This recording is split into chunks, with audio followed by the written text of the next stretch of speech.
кто-то может сказать, вот чеченцы там пришли убивать украинцев, чеченцы там вторглись куда-то, чеченцы вот это сделали.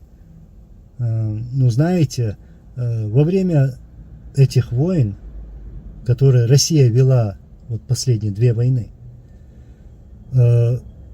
вооруженные силы России, те, которые вторглись на территорию Чеченской Республики, это сотни тысяч количество этих войск. Как-то Шамиль Басаев сказал, что на территории Чеченской Республики Ичкерия находится столько оккупантов, что больше не поместится. У нас маленькая территория была и есть. Вот.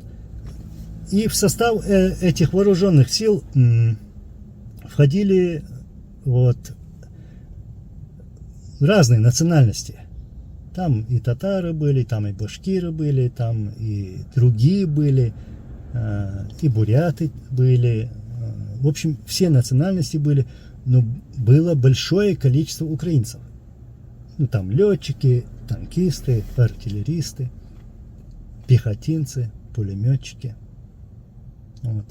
Но ни разу ни вы, ни другие никогда не слышали и не слышите это сейчас, чтобы чеченец взял и сказал, вот ваши украинцы убивали чеченцев. Вы когда-нибудь такое слышали там 10 лет тому назад, 20 лет тому назад, или в то время, когда шла война, от наших там политиков, от наших генералов, от наших лидеров? Нет, не услышали. Потому что вот этот весь сброд, вот эти преступники, которые к нам пришли, вот эти убийцы и варвары, это русские войска. И они приходили к нам установить русский мир. Я знаю, что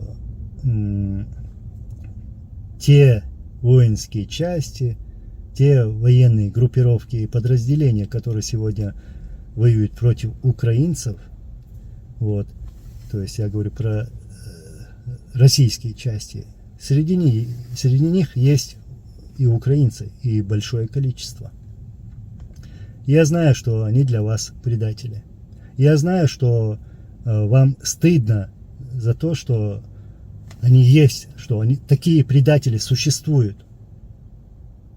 Да, нам где-то тоже стыдно, что какой-то чеченец там находится на земле Украины. Я желаю то, чтобы он нашел то, что должен найти. Наказание. Это преступник. Говорите по справедливости. Говорите как есть.